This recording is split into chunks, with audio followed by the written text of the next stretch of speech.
morning, Finbar.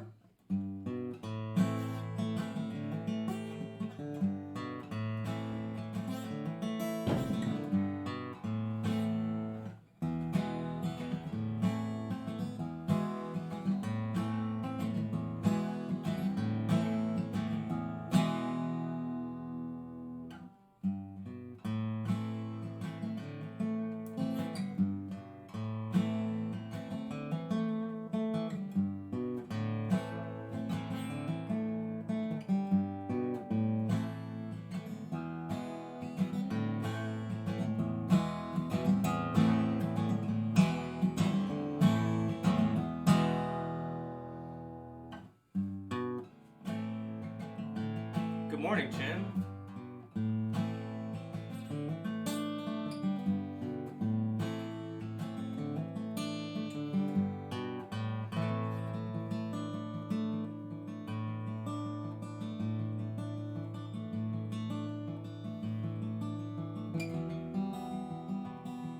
Good morning, Hash Brown Swag and Mike UB.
Happy Monday with a sad first.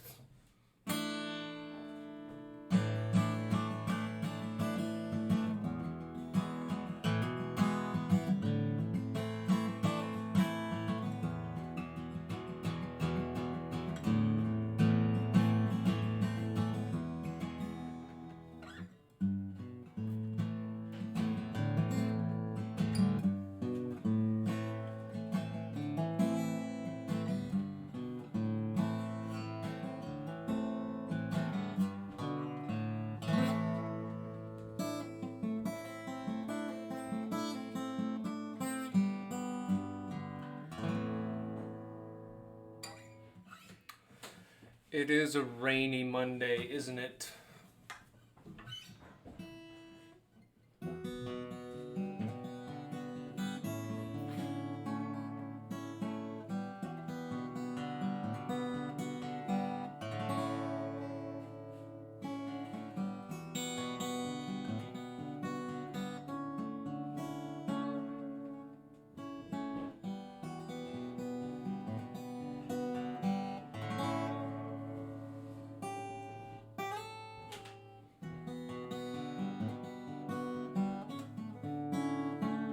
Good morning, MJ. Good morning, B. Murph. I love what the talk to text is doing with everybody's names. Good morning, Abhinav. Hope you're doing well with a question mark. I'm doing pretty good. You want a guitar plus a fancy flute combo? This is going to be really difficult though. This is not going to work.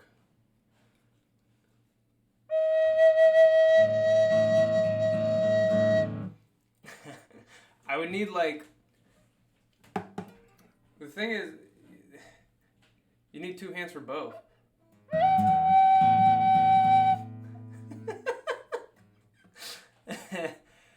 Oh man. Might need the feet. Yeah. I know there are people who can play guitar with their feet. Hey, good morning, Jenna. Good morning, Bellcut.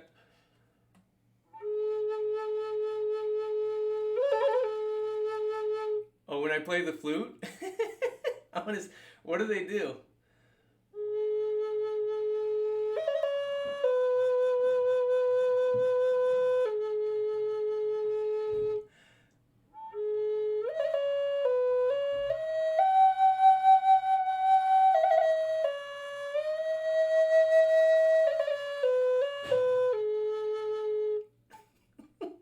They stand next to me and turn their heads back and forth super fast.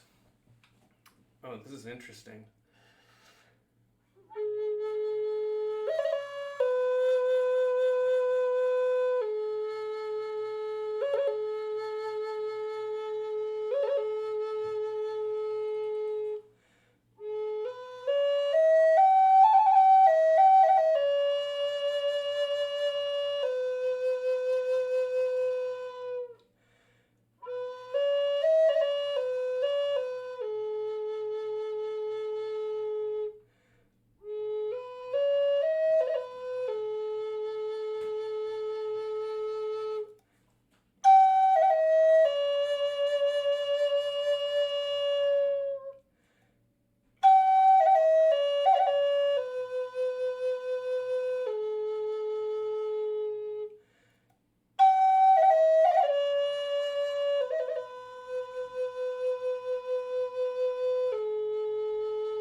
Did I just take you to an enchanted new place?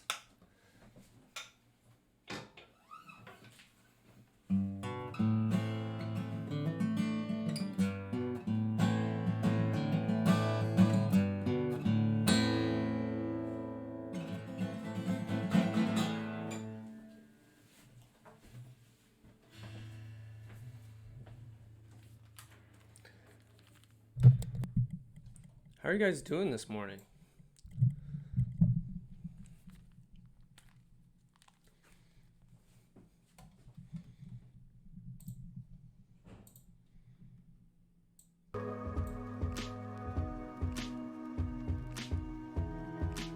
Finbar just woke up. I was like, since when did I enroll in a music class? You didn't even know.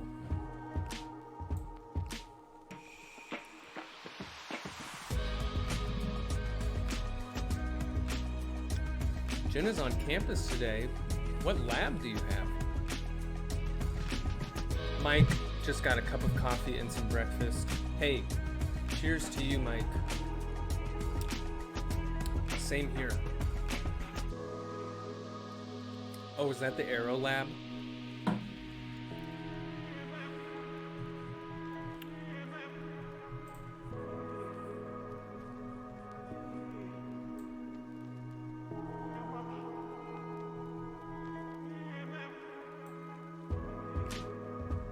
Cheers. A pneumatics lab. Oh, that's manufacturing automation, right? That should be fun. I'd want to play with that pneumatics stuff they got set up.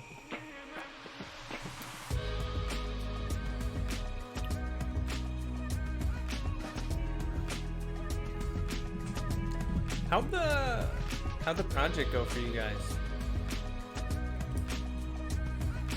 Did you have fun? Did you enjoy it? Did you make some friends?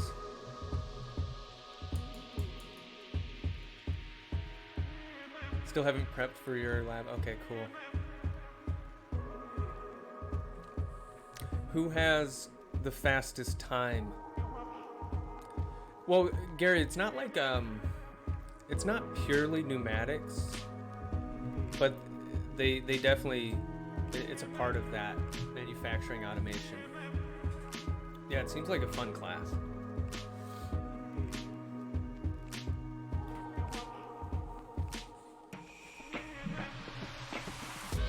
Oh, it mostly is pneumatics?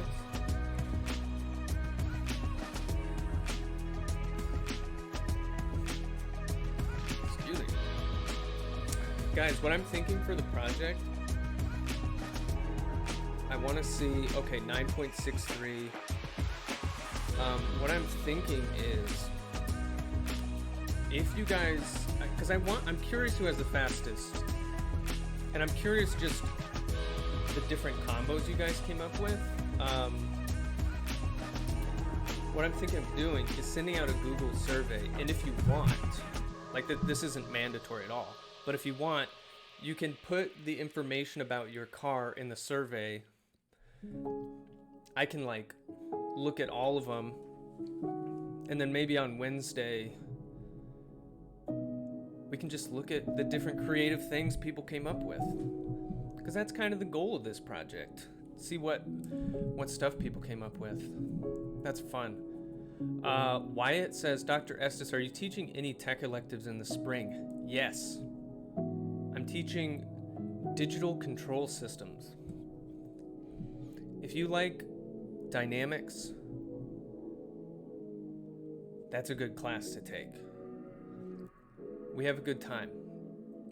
If you like controlling the world,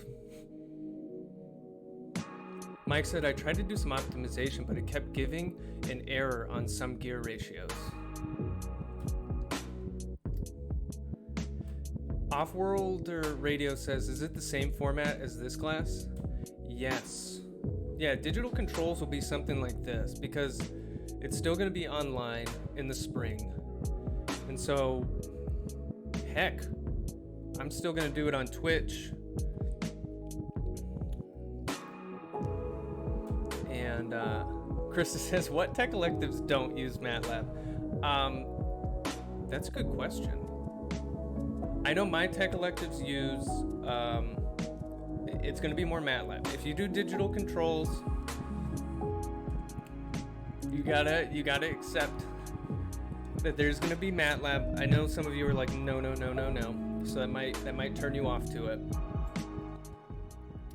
Yeah, Chin took digital controls. Did very well. Talk to Chin about digital controls if you're interested. What is 477? Oh, that's CAD. Is that a CAD one? Okay, right. I think that's with Dr. Khan. Chris, I can't use CAD either.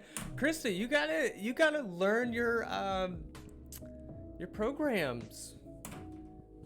We're in the digital new world.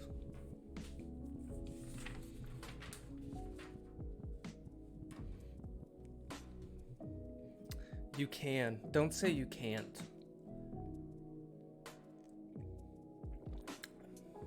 Okay, guys, we better get started.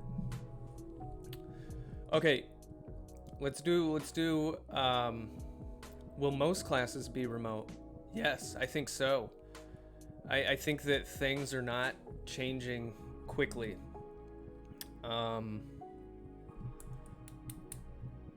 Yeah, most classes are still remote. I think we're doing the 334 lab hybrid. That'll be interesting. So I think some labs are going to be on campus. The materials lab, the 334 lab, but there's also remote options for those too. Still figuring out the details of how that's going to work. But honestly, I learned most amount of MATLAB through your classes. Good. Yeah, I know, Jenna. It's really a pain to not be able to be on campus.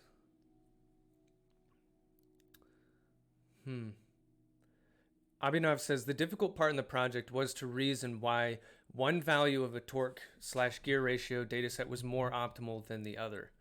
Yeah, it's really tricky because I think that there's many solutions that can give you the same time. Meaning, like, you could have a lot of different torque and gear ratios that bring you to the same place. And there were a lot of different approaches I heard of. So I want to compile some of these results and go over it. So nicely done, everybody. Okay, guys, the gist of the bicycle model is you take a car with 4 tires, as we see here, and then you squeeze the 2 front tires together and you make what I called a super tire, because it's going to have twice the cornering stiffness of one of those individual tires. And you do the same thing with the rear track. You squeeze those two rear tires together, and so now you have one front tire, one rear tire, and it's aligned along the vehicle's center. And then we started identifying some coordinates and terminology. And I'm showing you on this PDF because we marked up the handout and it got a little messy and you can't even see anything anymore. So maybe some important features to point out. There are some angles in here. Like, let's look at the front tire first.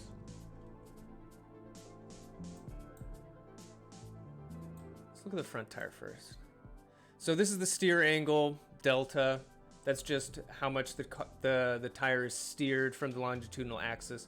And then you have the slip angle. That's the difference between the tire axis, like where the tire is actually pointed, and the velocity vector of the tire. Because where the tire is actually going might be different than where the tire is pointed. Just ask Gary about that, because he likes to drift and crash drones. The side slip angle, where I actually made a little worksheet for this that we're going to go through today to practice discerning this. But just like the tire has a difference between its velocity vector and where it's actually pointing, the same thing with the car. This BX direction is the longitudinal axis of the car. That's where the car is pointing, but the velocity might be different, like where it's actually heading. So rarely is your car heading exactly where it's pointing. So the angular difference is called the side slip angle.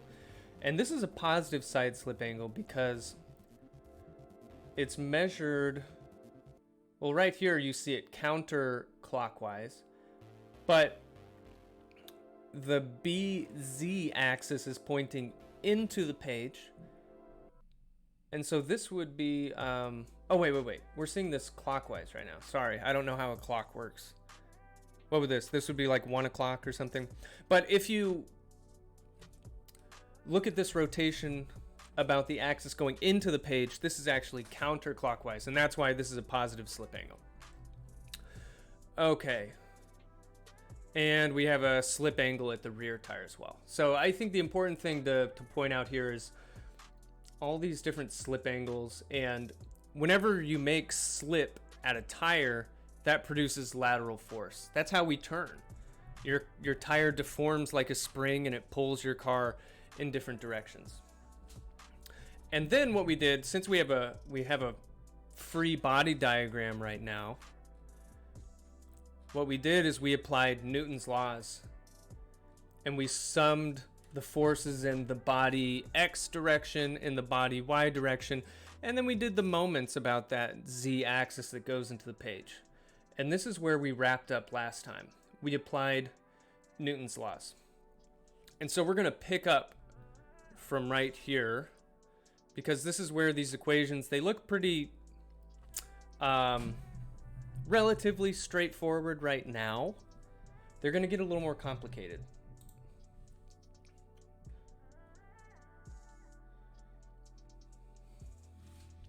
They're going to get a little more complicated, and then we'll simplify them again. Okay, here we go. Let's get into it. So what's the goal of making this model? Why did we derive these equations? So our goal is to predict the motion of the vehicle based on a couple inputs. So I made a little diagram last time. Maybe we'll go to that really quick. Here's the bicycle model over here on the right.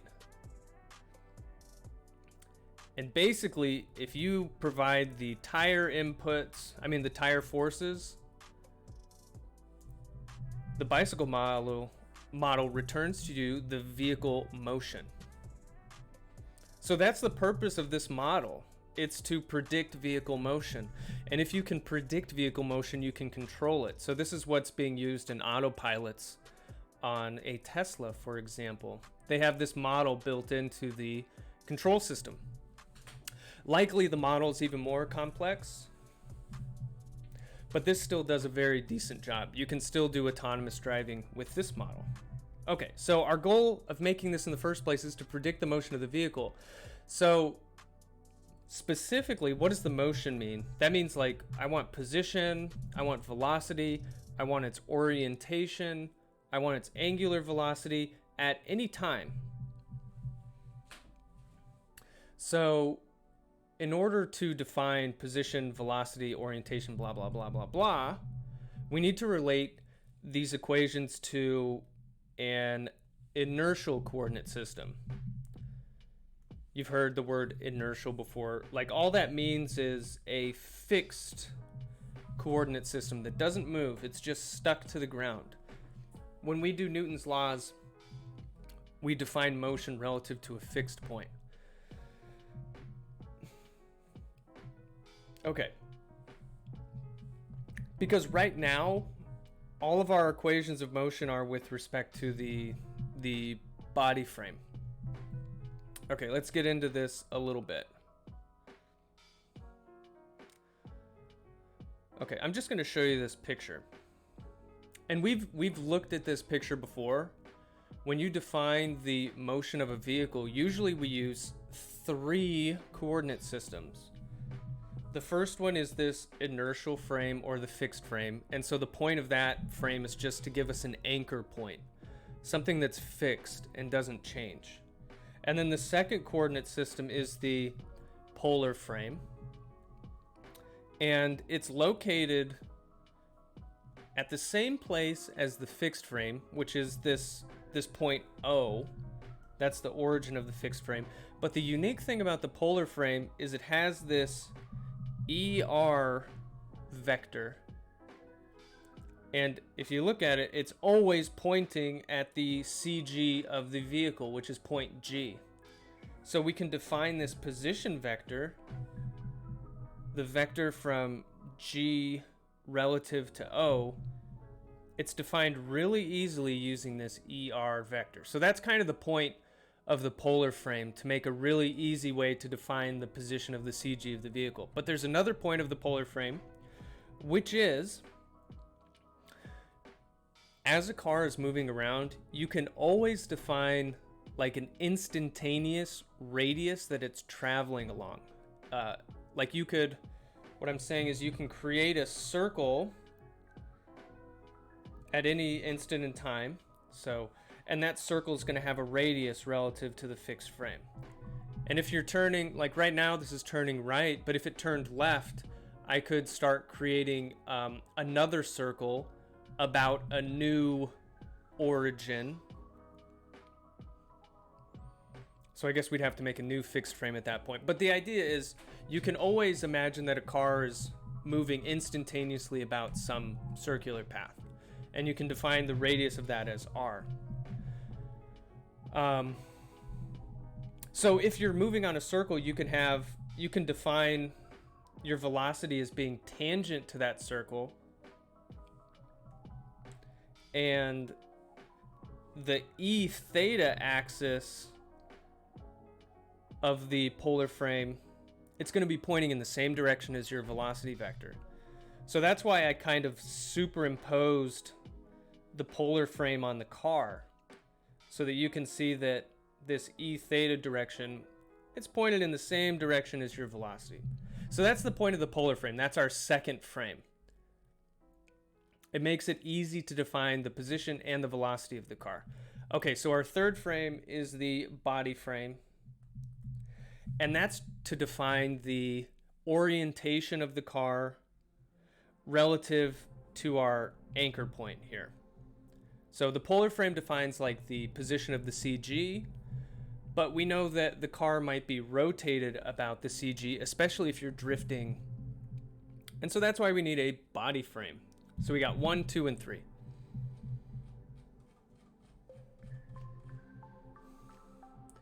This is the way we define reference frames. The first thing in the brackets is the origin. So like the polar frame and the fixed frame, their origin is at point O over here. But the origin of the body frame is the CG of the car, and it moves along with the car. And then obviously these next three things are just the basis vectors for that coordinate system. Okay, I want to define some angles here. Let's zoom in. Okay, I have the car here. And what I did is I superimposed all three coordinate systems at the CG. Like, we know the polar frame and the fixed frame, they don't exist at the CG. They're at the origin, they're at the center of the circle that we're cornering about. But I'm just superimposing them right here because this helps us to define some angles. So the first thing I want to define is the side slip angle. So that is beta. And we defined this earlier, but let's draw it on here. It's the difference between where the car is pointing, which is the BX direction, and where the car is actually headed. So the velocity vector, that's where it's actually going. And this is a positive side slip angle because it's going counterclockwise about the axis going into the page. It's a little weird to visualize. Okay, so that's side slip. And we've defined this. So here is another angle. Psi is called the heading angle. So the heading angle is relative to the fixed frame x-axis. Where is the car pointed?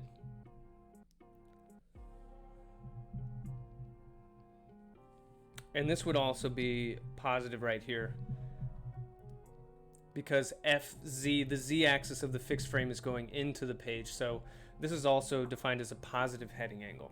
So if you know the heading angle relative to the fixed frame, you know where your car is pointed at any time.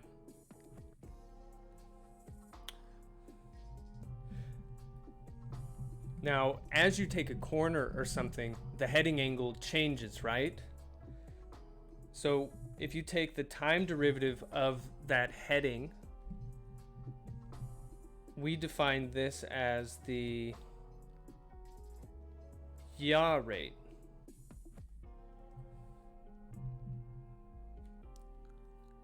So that's how quickly your car is rotating relative to the fixed frame. And we have another variable for this, which is lowercase r. Why do we have that variable? Because it's just easier than writing d psi dt all the time. So we just replace that with r. That's the yaw rate.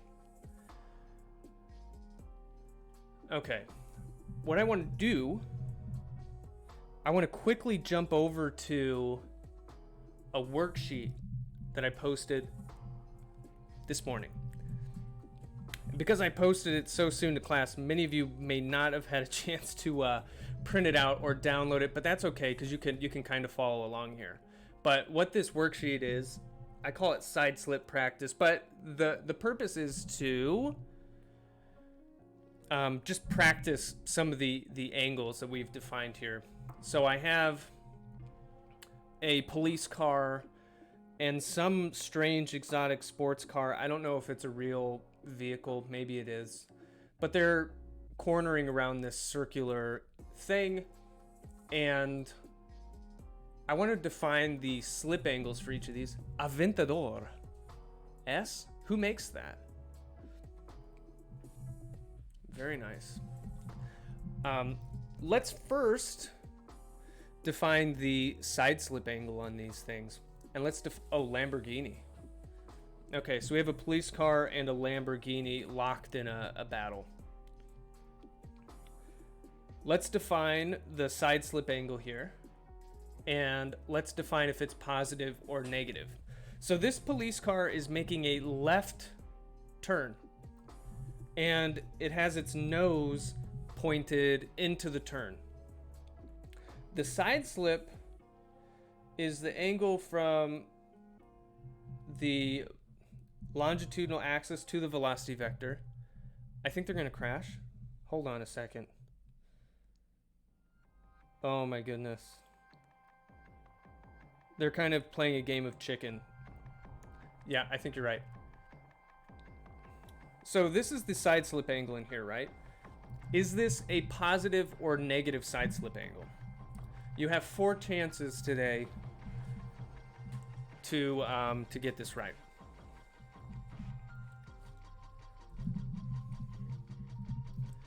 So the positive.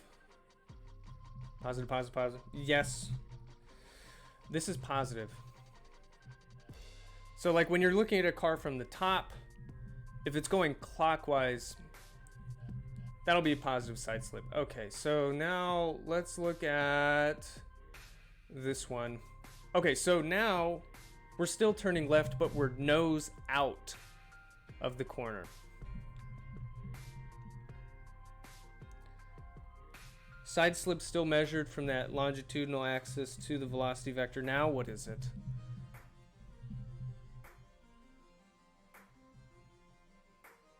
Negative. Okay. Negative side slip. We're already professionals at identifying side slip. So let me ask you this. If you're drifting, like what we usually think of as drifting where the back is sliding out, if you're making a left turn, are you going to have positive or negative side slip most likely?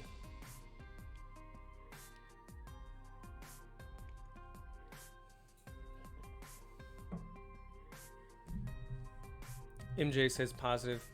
Chen says negative.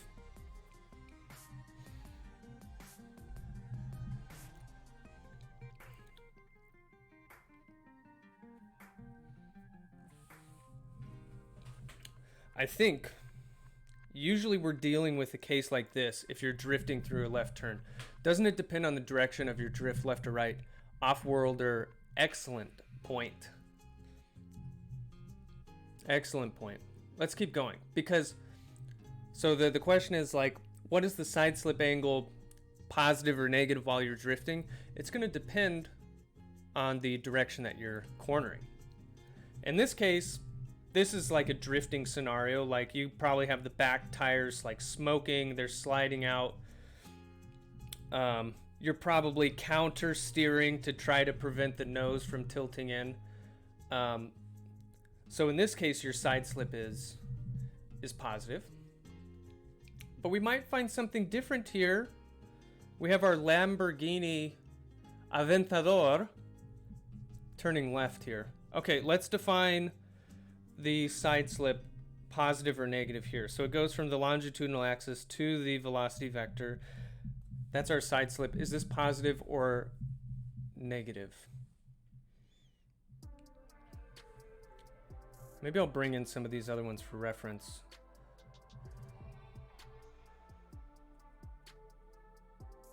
Positive. Very nice. We're in consensus here. And you're correct. So basically, if you're looking at it from the top, if it's clockwise, it's positive. This one,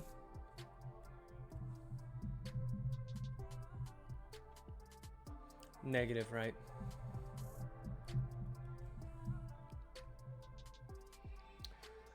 So in this case, tires probably smoking. Front tires are like counter steered. We're drifting. So this one, minus side slip. So if you're making a right corner and you're kind of drifting through it, that's negative side slip. Let's see here. Okay, let's take one of these. Let's take this one, and let's define the polar coordinate system real quick to make sure we understand that. So remember, the polar coordinate system has one vector ER, and the purpose of that is to point to the CG from the origin. So that's ER.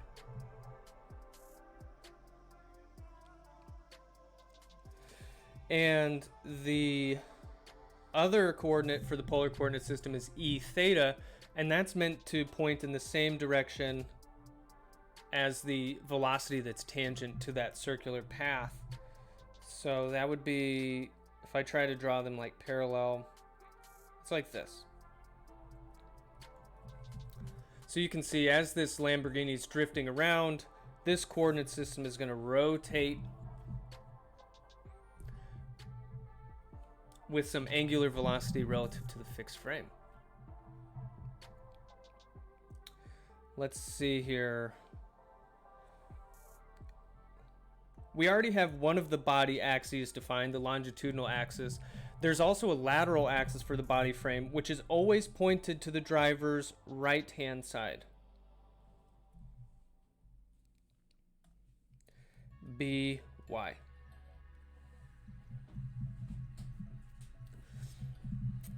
All right, so we define the side slip. Let's define the heading angle for this car.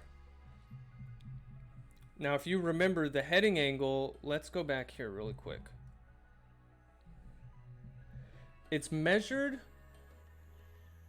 from the fixed axis to the longitudinal axis of the vehicle, and it's positive if it is clockwise. Okay, so let's try to, like if I superimposed, I know the fixed axis is located at the origin, but I'm kind of going to move it over here so that we can see it a little bit easier.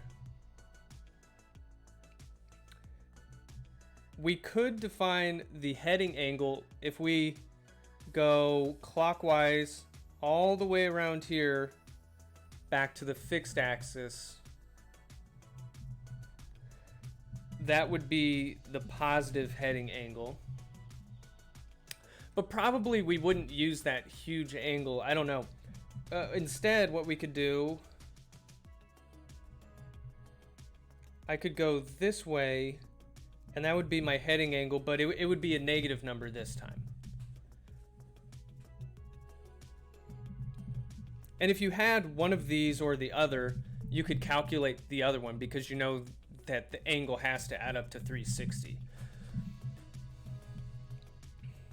All right. Good. So we did some practice. A lot of this is just getting acquainted with these different terms, seeing them in a couple of different situations, and then you get a little more used to it. Okay, so let's keep going here. To define the planar location, so I mean just the location within the page and the angular orientation of the vehicle, we're going to need 3 degrees of freedom. What I mean is you need 3 independent quantities to define the location and the heading of the vehicle. And the typical selection that we use, so that this will make sense, to define the position of the vehicle, we tend to use R as our first variable. So that's the radial distance from the inertial origin.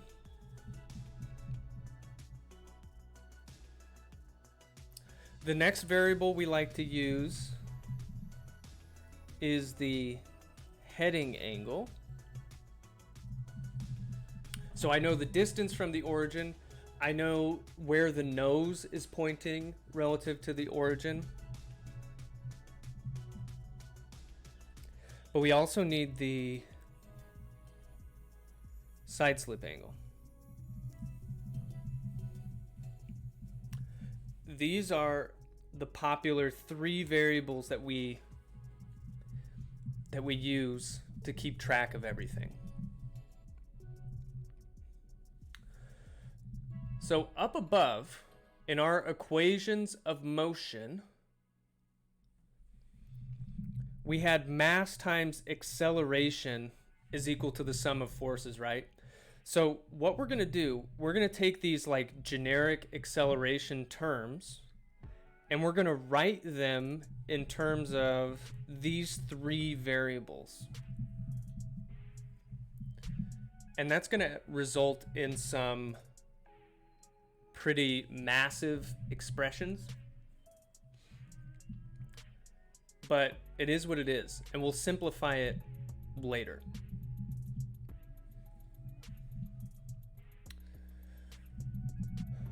Okay. So in order to write those accelerations in terms of those variables, we need to describe the relationships between our reference frames.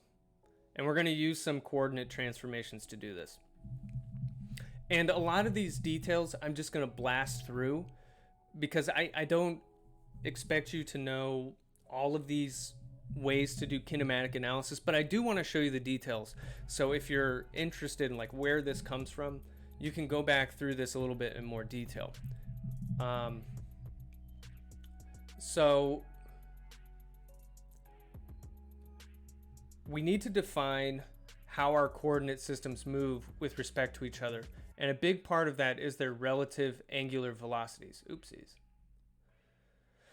So the first one I want to look at is the angular velocity of the body frame with respect to the inertial frame. So that's what this notation means, B with respect to F. Now, this is described by the yaw rate. Like if you look at this picture here, if I'm looking at how this Lamborghini is rotating relative to the fixed frame, well, that's defined by this difference between this body axis and the fixed frame axis. So I'm looking at how this angle changes with time. So the angular velocity of B with respect to F, that's going to be the yaw rate. So the time derivative of that heading angle. And it's rotating about the axis going into the page. And like I said earlier, we define this psi dot variable just as lowercase r to simplify the notation a little bit.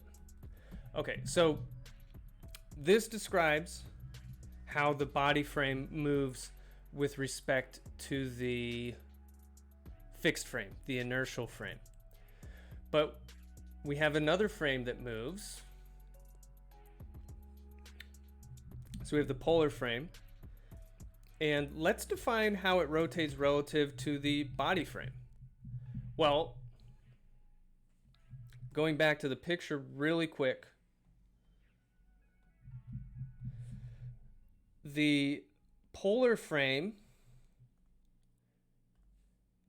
is always pointed along the direction of the velocity vector. And so we have an angle in here that describes the relative motion of the body frame and the polar frame. So if I take the time derivative of the side slip, that's going to be a measure of how these move with respect to each other.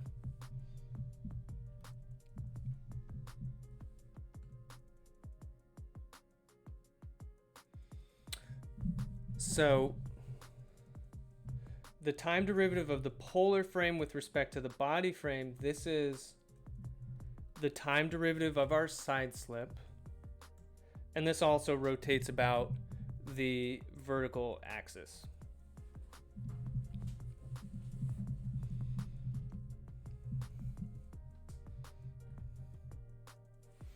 Okay.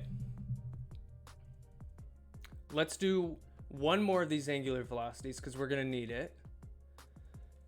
So we have the body frame with respect to the inertial frame. We have the polar frame with respect to the body frame. Now let's get the rotation of the polar frame with respect to the inertial frame. And here's a little kinematic trick that you may have seen before. So the polar frame with respect to the fixed frame, that's the same as the polar frame with respect to the body frame plus the angular velocity of the body frame with respect to the fixed frame. So you just add it up.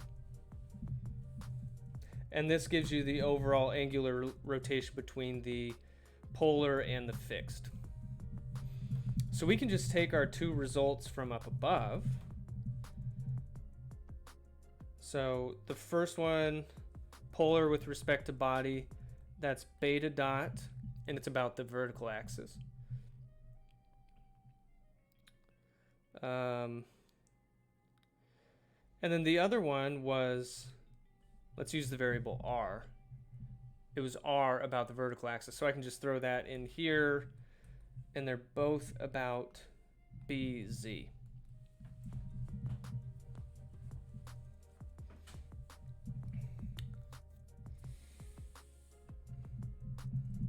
Okay.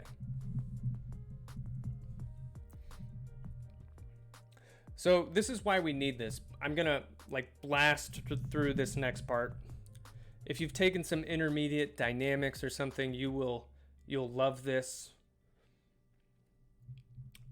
So remember, our goal is to write the acceleration of the car in terms of the three variables that we chose, which were r, beta, and the yaw angle.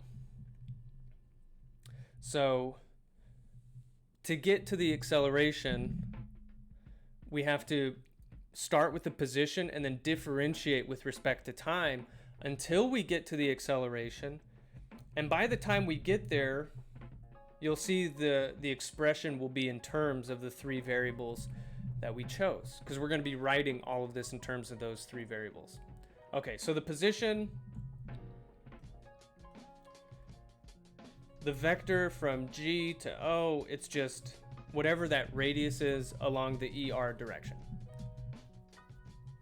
So easy enough. And then the velocity, it's the time derivative of that position, but the time derivative has to be taken with respect to the fixed frame. And that's an important little distinction. So what we do is we take this, we substitute it in here as the position vector, take the time derivative with respect to the fixed frame, and all this complicated stuff over here, this is called the transport equation, but all this is about is I have a vector that's with respect to the polar frame, but I'm taking the time derivative from the perspective of the fixed frame. So you have this weird thing where you have a vector in one coordinate system and you're taking the time derivative with respect to a different coordinate system. So this transport equation takes care of that, and it gives us this. So this is the velocity, and it's expressed in terms of the transport theorem. That's right. And it's expressed in terms of the polar frame right now. And like I said, I don't want to spend too much time on the details here, but if you're interested, please go back through this. I think it's interesting to see how all this falls out from the transport equation. Okay, so we started with position, we differentiated to get velocity. Now we're finally getting to acceleration, which is what we wanted. Kraz says, boo! Wait, are you boo because we're not going through the details, or boo on transport theorem?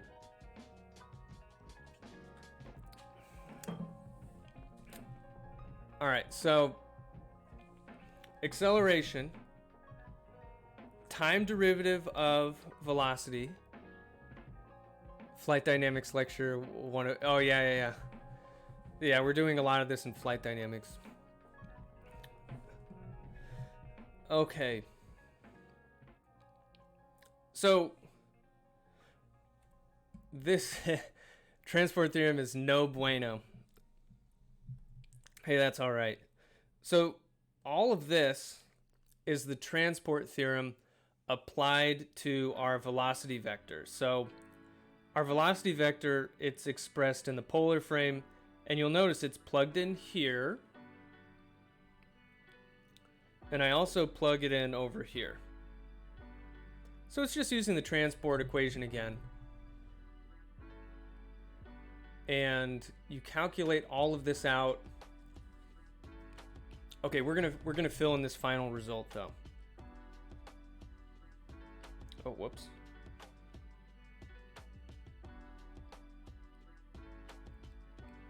Okay, we're gonna fill this in. What we need to do is we have to gather all the terms related to ER and all the terms related to E theta over here. And all of those terms are from these two lines. Okay, so we'll start with the ER. So I got this term. So I got to throw an R double dot in here. This whole thing is with respect to E theta. So forget that thing. This whole term simplified to this. So this cross product here became an ER thing. So I'm going to take this and put it in here.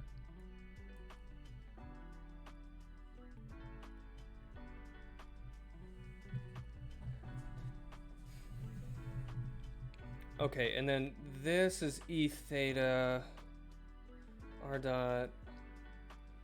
Oh, and notice here, I got this term that looks like this, and then I have this term which is the same thing, and I'm going to add those together. So I'm going to have 2 R dot beta dot plus R, and then I got to add this thing in here.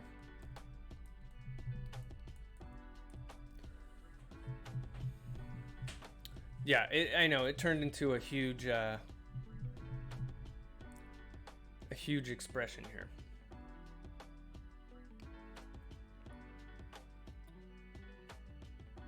Okay.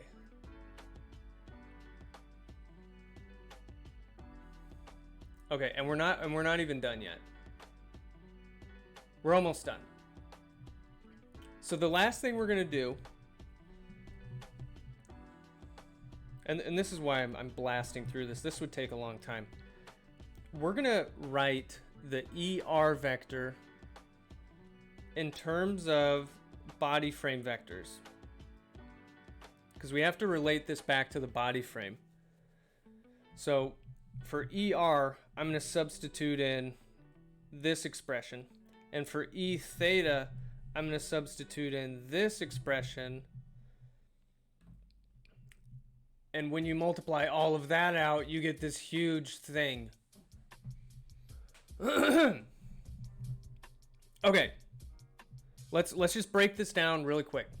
We have the acceleration of the CG of the car with respect to the inertial origin, O. All right.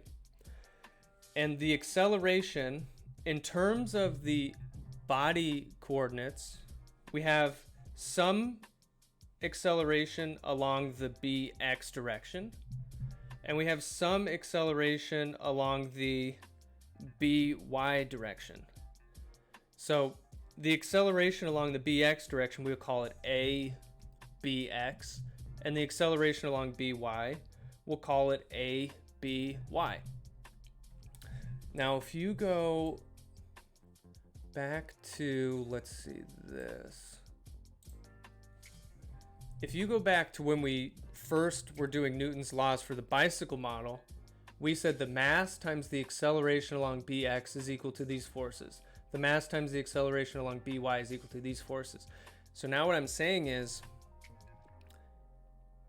for these terms, we're going to substitute in those monster expressions that we just derived.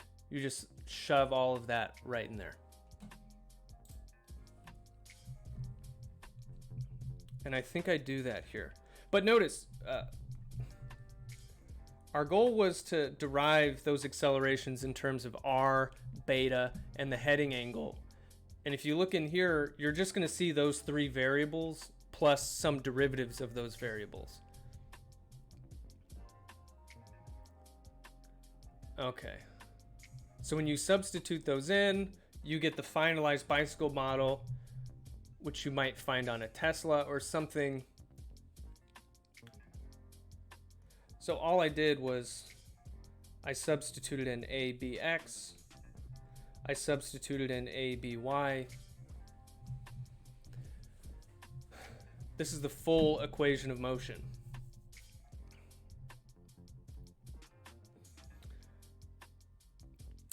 Now, what we're going to do on Wednesday, because this is a massive equation, we are going to simplify it using some assumptions.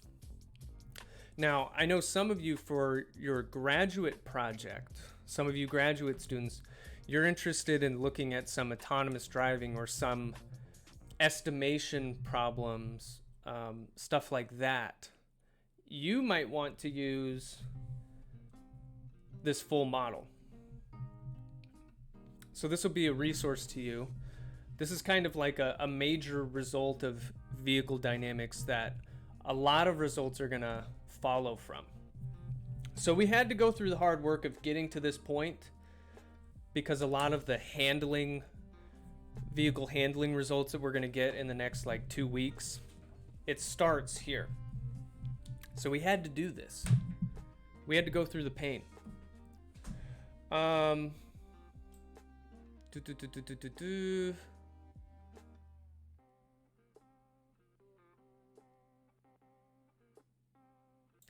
That's it, guys. That's what I wanted to do today.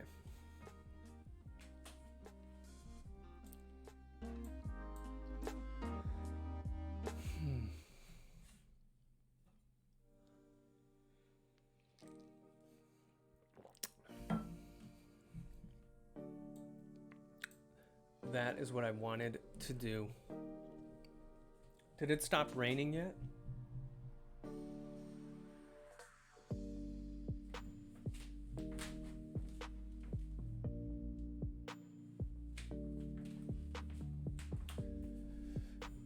Still raining.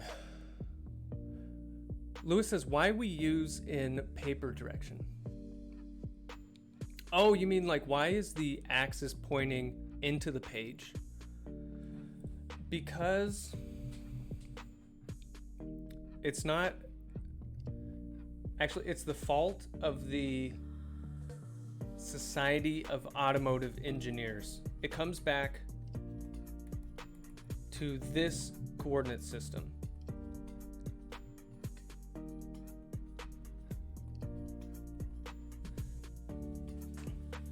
We define the z-axis to go down. So when you look at this from up above, you're going to have the z-axis going like into the page if we're looking at vehicles from above.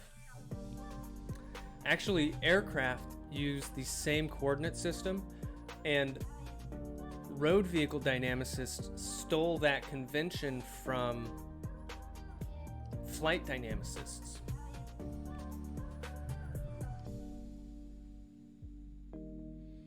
If we draw an aircraft perfectly, effortlessly drawing it perfectly, you would have some CG. You're going to have body X, body Y going out the right, and then body Z. But for an aircraft, this is a little, it can move around more, obviously, like the BZ direction. Like a car, it'll roll maybe a little bit, but on an aircraft, you can get really large rotations about that nose. You can get a really big bank angle, and it's not a problem. But that's where that axis came from. I don't know why they chose it to point down.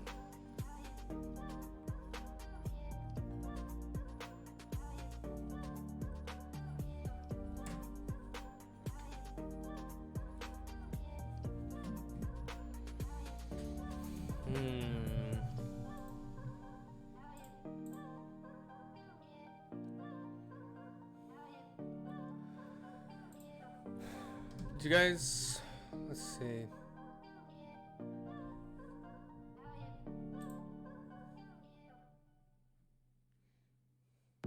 Could you go back to the full equation on FBY? Yes.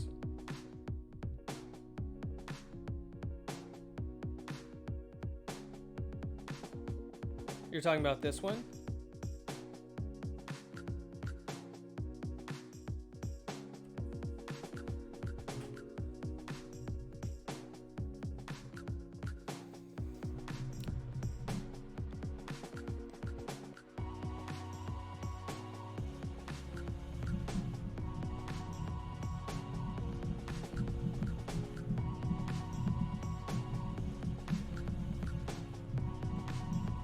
Should there be a negative in the FBX for the cosine?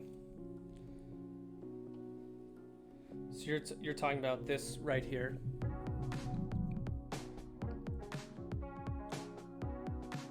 Let's check.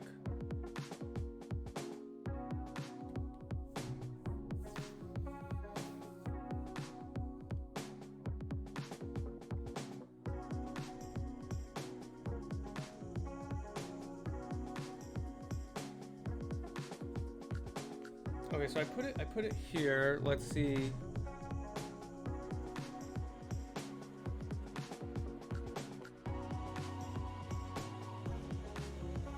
Cosine.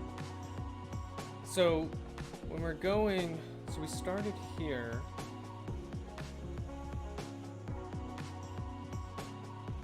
Minus cosine ER. I think it's right. Because where I have an ER, I substitute that.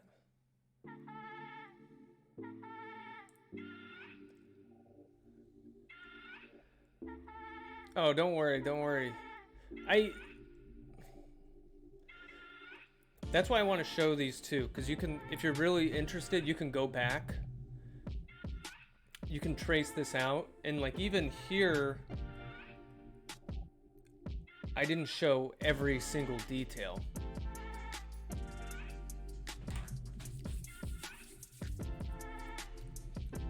But I mean, all of the, like you're just substituting this in here, but I didn't show all those calculations. But I think it is right.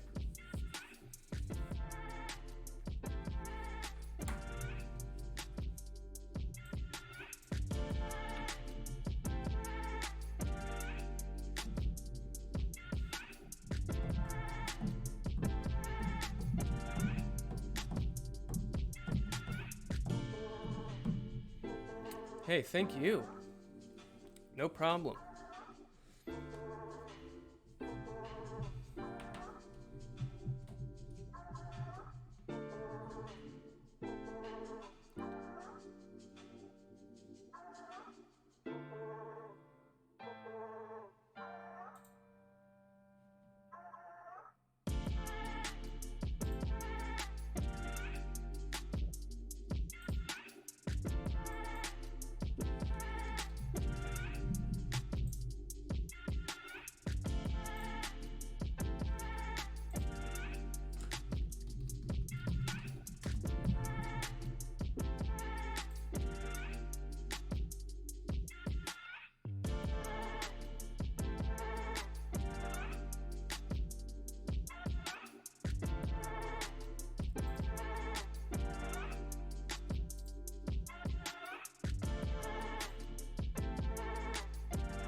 Do you guys want to play a game of chess?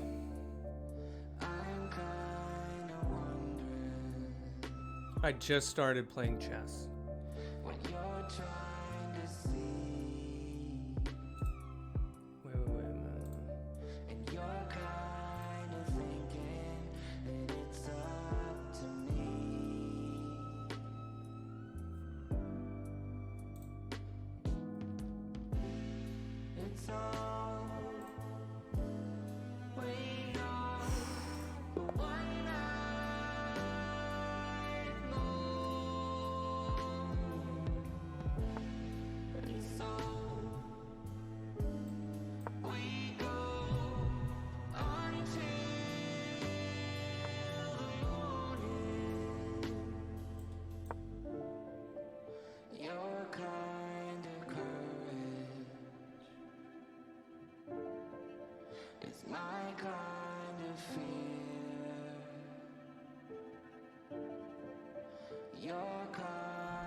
Oh no.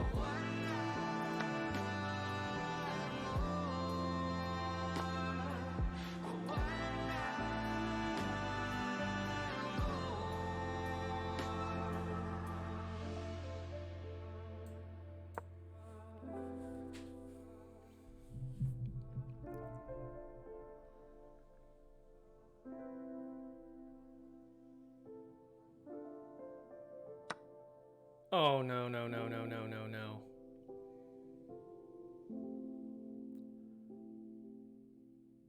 This is bad.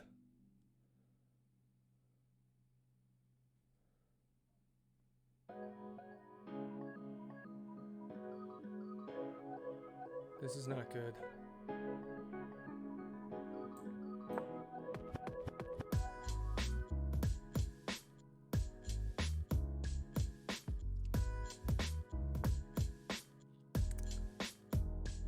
Okay.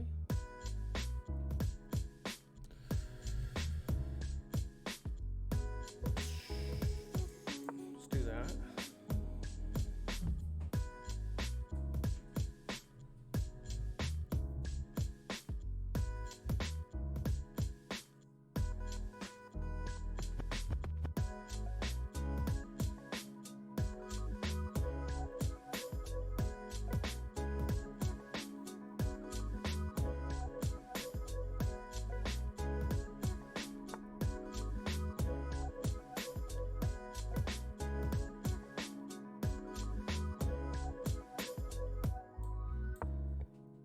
Oh no. I think that's okay.